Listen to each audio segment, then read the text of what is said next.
welcome and thank you everyone for joining us once again on RTNext, our new series of short, focused conversations on the future of travel in India and South Asia. Even as we speak, post-vaccine travel is picking up pace in our country.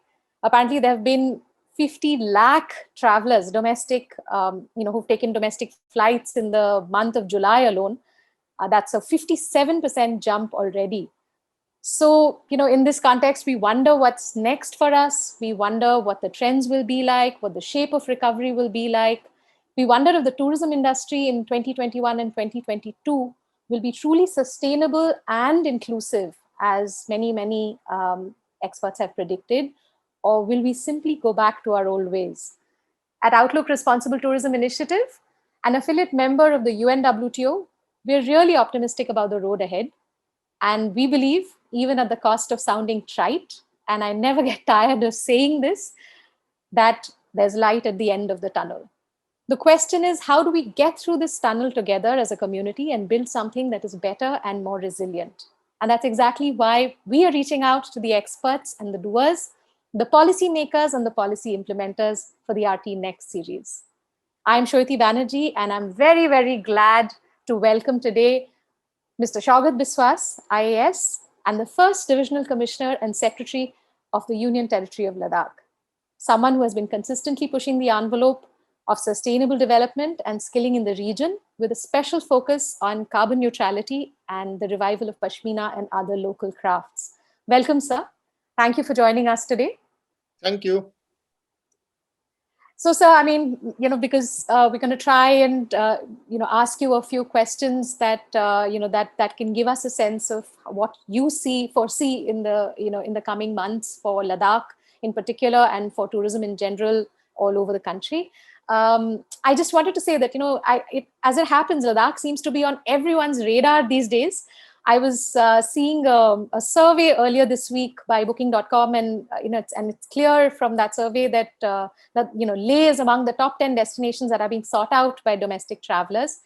I was there last month, as for a community engagement and training program, and I saw it myself. So there is how are you preparing for this new reality, this heightened interest in Ladakh, and where does sustainability fit into these, into your plans?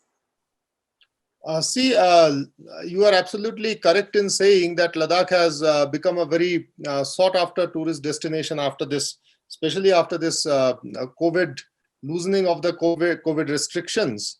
That is true, but again, we are seeing tourism after a break, which was again caused due to COVID. So the tourism industry certainly, like everywhere, has been suffering due to tourists not coming in. So which is a good thing that has happened to places like Ladakh and especially Leh and Kargil. But then the idea is, or the aspiration is of this particular sector here is that it should be sustained. Now, when we say sustained in a place like Leh or Kargil, the disruptions that happen is in the shape of the season. So the season becomes too harsh, it becomes very cold, and usually after say October or November, the tourism declines. So what the administration is pushing for is having a tourism season that runs through the year, because Ladakh has so much to offer in terms of its visual and experiential diversity, even in the winters. So we are focusing largely on winter tourism. Let us see what happens this year. But things are progressing, and the tourism department of Ladakh is making all efforts to see that the winter tourism, in terms of adventure tourism, mountaineering, skiing activities, ice hockey is already a popular sport that happens in Ladakh. So similar such things, sledging and the Chadar trek is a very popular event here. So we are trying to see that the season continues, and people of varying interests, people who want to enjoy the summers come in the summers, who want to enjoy the winters come in the winters, who want to enjoy the snow, they go to Kargil and participate in winter sports. things like that. Then certainly we also are having the snow leopard spotting and wildlife adventure tourism. So that is where we are heading. Ladakh, as you must have also heard, that has very clear skies, and the Anle monastery, the Anle observatory is situated in Leh district. So where you can see the galaxy also at night. So astrotourism is also something that the administration is looking forward to having in a big way, in a very organized and you know people friendly, tourist friendly way. Dark night sky sanctuaries is something that we are trying to develop. So that is where we are heading. In Man, of course, you already have such a setup that the community's been running, I believe, and I believe it's been rather successful. Small So, observatories. yeah, so it's been fantastic. So, are any of these? I mean, I have to ask you: is are you? I mean, you've already spoken about winter sports and snow leopard tourism, etc., trying to lengthen the season. But in winter as well, as we know, especially in Ladakh, it's a tough terrain. It's hard. I mean, the conditions are hard even for people who are living there. So if you stray too far away from the hubs, it will be the infrastructure needs to be developed, especially because there is dependence on heating and on wood, etc. So in that context, may I ask you, I mean, because you have been particularly keen on carbon neutrality, and there are solar water heaters and so on that are also being considered and being used widely now in parts of Ladakh. So how do you see carbon neutrality, and what is your agenda for carbon neutrality in Ladakh, and what are your focus areas at the moment? So carbon neutral Ladakh is a vision that has been put forth by the Honorable Prime Minister, carbon neutral Ladakh, and the administration of Ladakh is,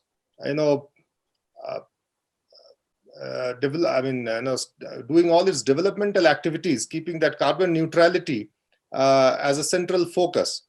And the Honorable LG also has spoken. I think on Outlook only there was an interview. There was an interview last week. So under his leadership, the whole design, the vision, everything is geared towards carbon neutrality, sustainable ecology of Ladakh. So that is what we are trying to do. Certainly, like you said, that we need to also have infrastructure in various areas where we are trying to expand tourism to. So the administration is doing that as well. Carbon neutrality, we are trying to do in many ways. Solar energy is one. Like you may be knowing, large parts of Ladakh are run on DG sets till date. So because there is no grid connectivity. Now we are consistently removing the DG sets and creating microgrid solar systems and lighting up the villages. So that is, if we are able to remove all the DG sets in the coming months, coming years, then that will be a big step. Then we have already started our journey towards bringing in e-vehicles, e-public transport, even though the sustainability, the economic model, that needs to be worked out. So the beginning has been made.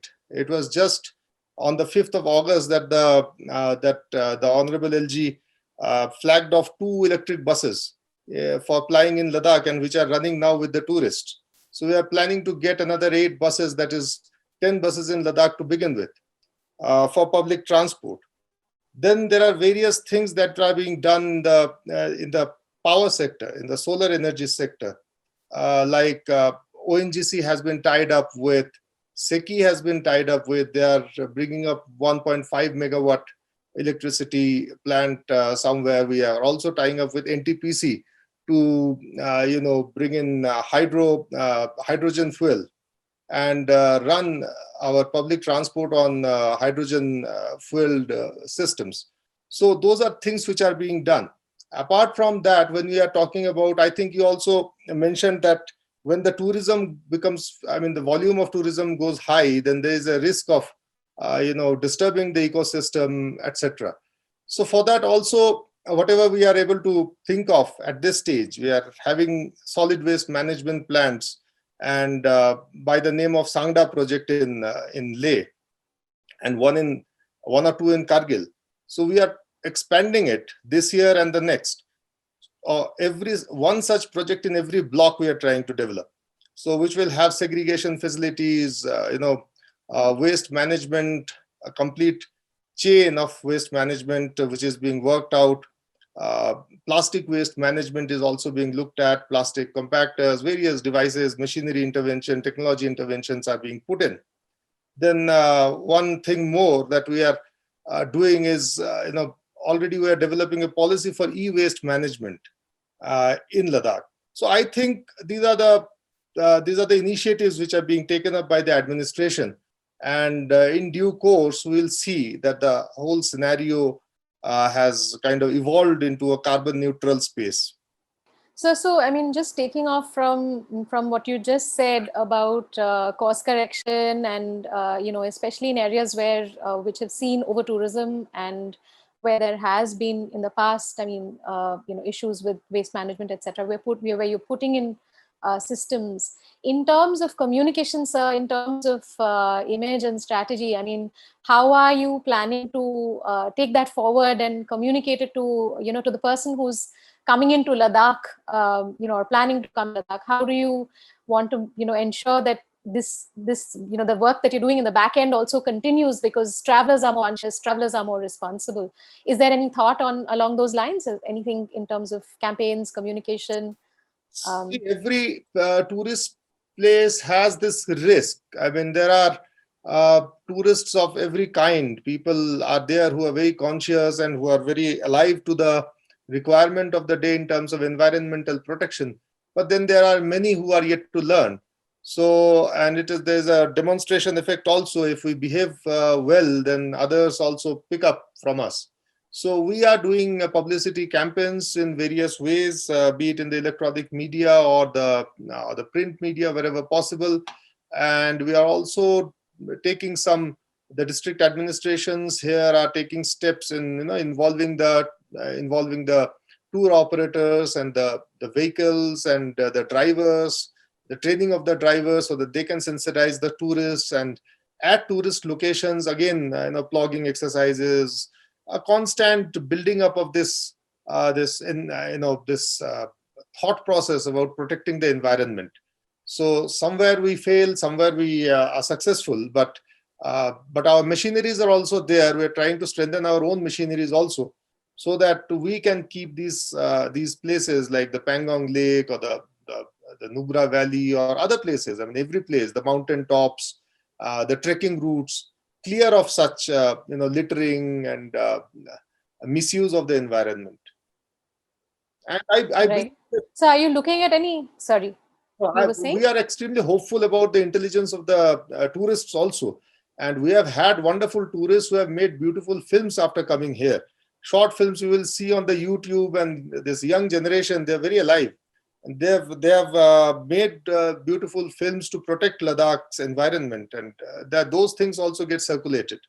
Right. So any punitive measures, do you even believe in them? Will there be strict Certainly. measures against those who are... It is a mix. The Urban Development Department takes punitive measures also at places of larger gatherings, etc. So every shops, etc., have been provided with dustbins for that reason also, and the shopkeepers also try to inculcate this knowledge in the tourists. If you buy something, if you pick up a wrapper, please throw it in this dustbin, don't take it away, things like that. So wherever these things fail, certain punitive measures will also be taken. So I mean, you've talked about the fact that you're trying to increase, I mean, you're trying to extend tourism through the year. You're looking at an all-round destination, all-year destination. I just wanted to ask you, I mean, I know that, in my experience, I find that, diversification also means that there will be, you'll be expanding your footprint, whether it's through tourism or skill development, further and further into areas that have otherwise not had access to these opportunities in the past. both because development hadn't happened until then, and also because there was not enough interest at that point. Let's say, the homestay movement that is now gaining strength, for instance. Or I find that you already have a network of Ama Sokpas, you already have a network of these youth organizations who are above and beyond your political systems, the gram panchayats, etc. They exist as they do everywhere else, but you also have youth movements, you have elderly women and local women getting together to to encourage each other to do handicrafts, etc. So in that larger sort of scheme of things, what are your plans for skill development? I know that you're everything from pottery to leather to crafts, superfoods, pashmina, of course. I mean, you've been encouraging all of this. So, so how are all these threads connecting is what I would like to know. And from a skill development point of view, what is your vision? See, Ladakh is a place of a huge potential and diversity. And the problem is that things have been here in the villages, but they have not been able to reap benefits, economic benefits out of it. And maybe the economic benefits have been reaped by other people, not giving the benefits to the people who are the producers here. So various products like the pashmina, or like you said, pottery of various kinds, and various products of sheep wool, various products of camel wool, yak wool, um, things in the food processing sector. These things have not been, what should I say, developed to the extent that people can add value to it and get additional income out of these avenues. And what has happened as a result is that even though they have this potential, they have been working as petty laborers in BRO camps and road constructions, etc. So the administration has taken note of this and has kind of launched skill development across various sectors, so that market linkages can be developed, supply chain can be developed, and with the help of various agencies of the Government of India, help of the various agencies, financial institutions, we can actually develop supply chains, thereby transferring the economic benefits down to the villages. So we are getting in institutions like the Central Leather Research Institute, CLRI, who are, as we speak, they are almost midway in trainings in both Leh and Kargil district in development of leather products, now which is absolutely a new field for Ladakh. Now, development of leather products, and also we are tying up with agencies who can buy those products from the villages itself. Then we are doing skill development in the handloom sector. We got in NIFT to have longish engagements with the handloom producers, and they have gained out of those experiences. And we are trying to extend them and create master trainers, create very high-end design outputs out of such exercises. Similarly, we are tying up with KVIC, who are again giving spinning training, training in spinning, not just on the regular hand spinning machines, but on machines which can spin, say, eight spindles at a time, 4 spindles at a time, which can increase the productivity of the women who are sitting in the villages in self-help groups and trying to produce yarn out of pashmina. So, and then we are also trying to create a yarn bank so that we can buy the pashmina yarn from the spinner cooperatives, etc. So all these things are being lined up, all these things are being developed, not only in these sectors, but in other sectors like electronics, like computers. Various skill development initiatives have been taken up. The courses are going on, students are getting trainings, and we intend to, wherever it is employment-based, we intend to get them into jobs. Wherever it is self-employment based, we intend to put the people in the villages to become self-employed, become entrepreneurs themselves and start their own businesses, and rather create employment. So that is the kind of vision that we are working with. Excellent. So I was just going to ask you about entrepreneurship. You've already answered that question. Just a quick question. So for travelers who are hoping to visit Ladakh, in the coming year, what would your message to them be? Travelers must follow COVID protocols. That is one. Uh, First. Certainly, because everybody's health, their own health, the health of the people of Absolutely. Ladakh, everybody's health is very important. We need to be very, very careful about, while enjoying and experiencing Ladakh, that should be of prime importance. Second is certainly, Ladakh has a huge space, huge expanse, huge experiences to offer, not only one or two spots which are well known. So more of exploration should happen so that they can gain most out of their visits, and certainly follow the ecological dictates that Ladakh is a very clean place, should not get destroyed like various other places that we have seen in the past in other places of the country, by littering, by throwing away plastic, such things. So that is all our message. We are all here to welcome all tourists and extend all our courtesies to them. Thank you. That's wonderful. So where are you traveling next? Or are you, I know you're terribly busy, but I hope there is some travel plan. I certainly wish to visit the southern parts of India. Oh, warmer climes. Yeah, we're waiting for the winters to come. Waiting for the winters to come. Oh dear. Yes, But yes. it's wonderful to have had this conversation with you, sir. And I am certainly very hopeful about Ladakh. I myself saw that there is the conversation on sustainability seems to have gained momentum even locally. Even in the markets, you can suddenly see organic and eco and words like that being written out and talked about in places like Leh, which all these years didn't talk about these things. So, and Zanskar is opening up, and newer areas are opening up. So, really, really hopeful about Ladakh, sir. So, all the best to you and to the people of Ladakh. We'll be watching, and I hope to come this winter in Ladakh, sir, to experience. While you're experiencing southern India, I hope to come to Ladakh to see how cold it gets. Thank you so Yes, much, sir. thank Thank you you. for your time. Thanks a lot. Thank you so much. Thank you.